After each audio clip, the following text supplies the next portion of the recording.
প্রিয় সপ্তম শ্রেণীর ছাত্রছাত্রী, পরিবেশ ও বিজ্ঞানের 5 নম্বর স্কুলের সমস্ত প্রশ্নের উত্তরগুলো করে দিলাম।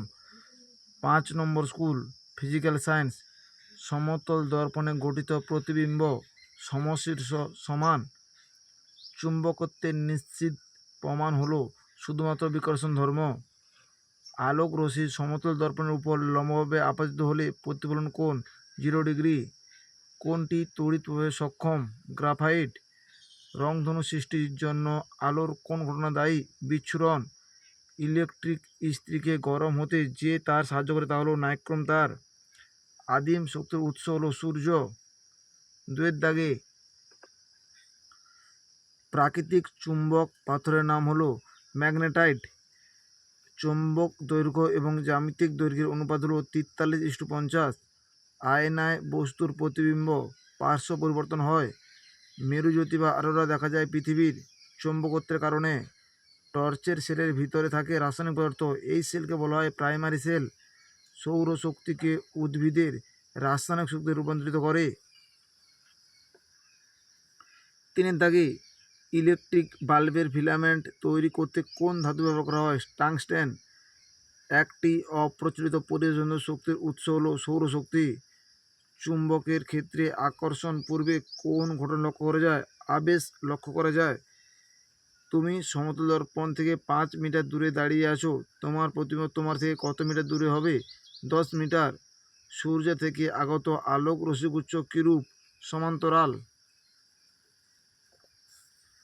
4 দাগে 1 প্রশ্ন উত্তরটি 43 নম্বর পৃষ্ঠার 13 দাগের প্রশ্নের উত্তরটি তোমরা দেখো। 13 দাগের প্রশ্নের 1 দাগে এবং 3 দাগের চিত্রটি তোমাদের অঙ্কন করতে হবে।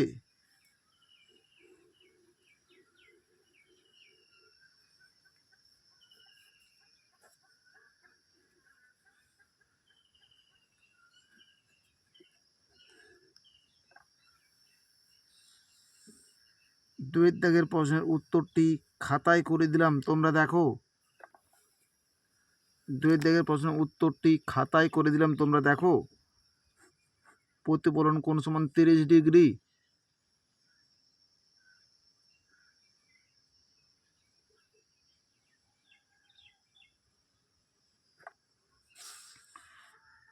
ছ ফুট লম্বা একজন মানুষ আয়নার সামনে দাঁড়ালে তোমার প্রতিবিম্বের দৈর্ঘ্য হবে 6 ফুট।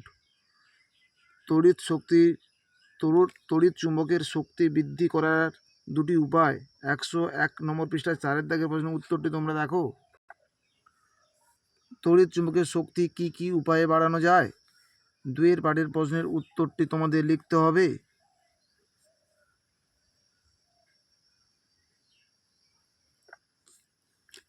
একটি দণ্ড চুম্বকের জ্যামিতিক দৈর্ঘ্য 10 সেন্টিমিটার হলে চুম্বক দৈর্ঘ্য হবে 10 × 0.86 সমান 8.6 সেমি। 5 দাগের প্রশ্নের উত্তরটি 97 নম্বর পৃষ্ঠার 9 দাগের প্রশ্নের উত্তরটি তোমরা দেখো। 5 দাগের প্রশ্নের উত্তরটি একটু পাঠ্যপুস্তক থেকে দেখে নিও। 6 দাগের প্রশ্নের উত্তরটি 73 নম্বর পৃষ্ঠা 4 দাগে। 4 দাগের প্রশ্নের উত্তরটি তোমাদের লিখতে হবে। 1 দাগে এবং 2 দাগে এই 2টি পয়েন্ট তোমাদের উল্লেখ করতে হবে।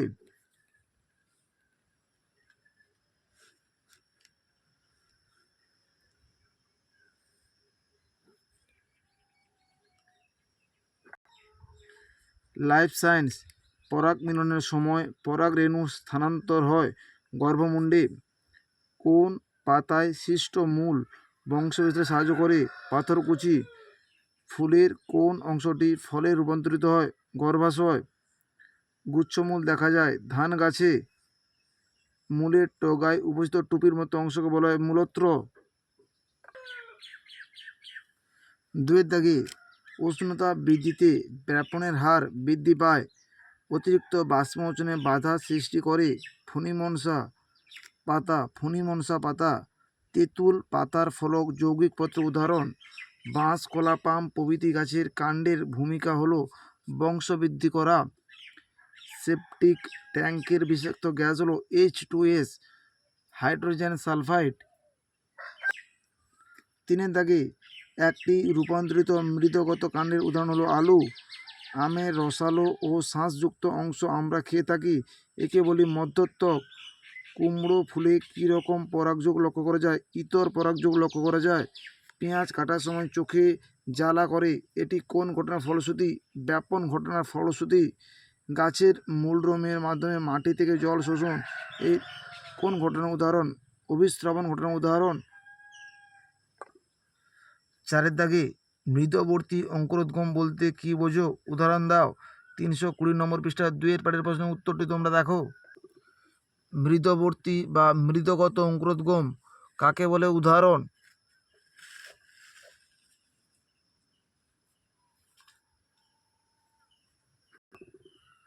সমুদ্রের মাছ কিভাবে নিজের দেহের জলের পরিমাণ স্বাভাবিক রাখে? 324 নম্বর পৃষ্ঠা অনুরূপ প্রশ্নটি তোমরা দেখো।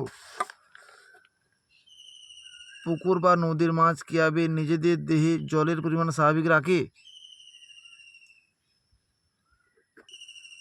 66 দাগের প্রশ্নের উত্তরটি তোমাদের লিখতে হবে।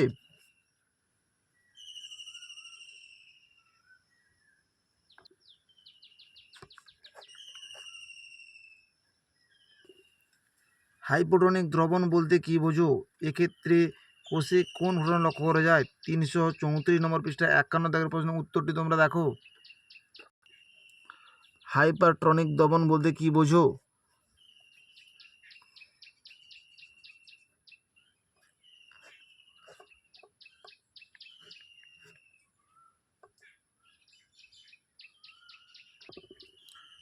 পত্রমূল কি?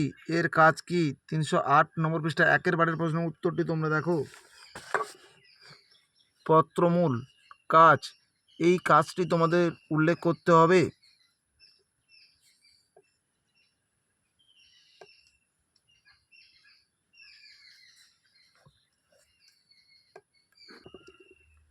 কক্ষ বা অ্যাক্সেল কাকে বলে? বিটপ বলতে কি বোঝায়? বইতে 180 নম্বর পৃষ্ঠায় রয়েছে। আর দুটি পর্বের মাঝখানের জায়গাটার মধ্যে প্রমধ্য পাতা আর কাণ্ডের মাঝে যে কোণ তৈরি করে তাকে কক্ষ বা অ্যাক্সিল বলে। আর মাটির ওপরের কাণ্ড, শাখা প্রশাখা বা ডালপালা, পাতা, ফুল, ফল নিয়ে গাছের যে অংশ তাকে বিটপ বলে। আমাদের ভিডিওটি যদি তোমাদের ভালো লেগে থাকে তাহলে তোমরা লাইক করো, শেয়ার করো, কমেন্ট করো। আমাদের চ্যানেল নতুন হয়ে থাকলে চ্যানেলকে সাবস্ক্রাইব করে পাশে থাকা বেল আইকনটিকে প্রেস করে রাখো। আমাদের ভিডিওগুলি আপলোড হওয়ার সাথে সাথে সবার আগে তোমাদের কাছে নতুন নতুন নোটিফিকেশানগুলো পৌঁছে যাবে।